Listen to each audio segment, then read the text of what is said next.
নেহা দাস। আশা করি আপনারা সবাই খুব ভালো আছেন। আজকের ডিজিটাল যুগে আমাদের সবার একটা খুব কমন অভ্যাস হয়ে গিয়েছে। আমরা সবাই হাতে ফোন নিলে রিলস বা শর্টস স্ক্রল করি। আজকে আমি এই বিষয় নিয়ে আপনাদের সাথে কিছু কথা শেয়ার করব। রিলস বা শর্টস কি?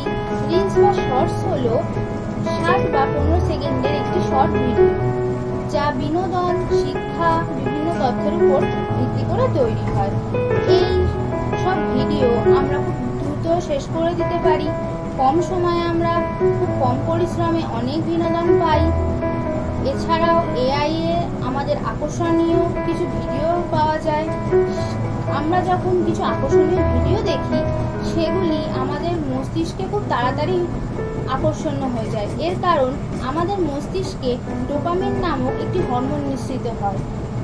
এছাড়াও আমরা এর কারণে খুব তাড়াতাড়ি আমাদের মনোযোগ হারিয়ে ফেলি, ধৈর্য হারিয়ে ফেলি, চিন্তা শক্তি করার ক্ষমতা হারিয়ে ফেলি। এর একটি সুবিধা হচ্ছে আমরা এর ফলে ছোট ক্রিয়েটাররা অনেক রিচ পাই এবং আমরা খুব তাড়াতাড়ি জ্ঞান অর্জন করে নিই, অনেক তথ্য পেয়ে যাই।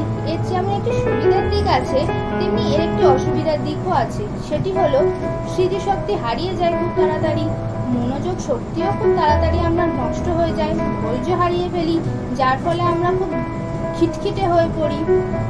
এবার আমি আপনাদের সাথে একটি রিয়েল লাইফ এক্সাম্পল শেয়ার করব। সেটা হলো, একটু খেয়াল করলেই আপনারা দেখবেন যে আমরা আগে 2-3 ঘন্টার একটা সিনেমা খুব মনোযোগ সহকারে দেখতাম, কিন্তু এখন আমরা একটি ইউটিউবে ভিডিও 10 মিনিট দেখার পরেই মাঝপথে টেনে দিই বা মাঝপথে সেটিকে ছেড়েই বেরিয়ে দিয়ে যাই। তার কারণ হলো আমাদের মনোযোগ ক্ষমতা খুব তাড়াতাড়ি নষ্ট হয়ে যাচ্ছে, স্মৃতিশক্তি খুব তাড়াতাড়ি নষ্ট হয়ে যাচ্ছে, আমরা যার ফলে ধৈর্য হারিয়ে ফেলছি। এবার আপনাদের কাছে আমার সবশেষ একটাই কথা, যে আমার মতে প্রযুক্তির কোনো দোষ নেই, দোষ হচ্ছে আমাদের অভ্যাসের। আমরা খুব তাড়াতাড়ি একটি সমস্যার সমাধান বের করতে চাই, যা আমাদের বাস্তব জীবনে কখনোই সম্ভব হয় না। এই এআই বা এই ডিজিটাল থেকে আমাদেরকে যত তাড়াতাড়ি বেরিয়ে আসবো, ততই আমাদের ভালো। এবার আসুন আমরা এর কিছু প্রতিকার দেখে নিই।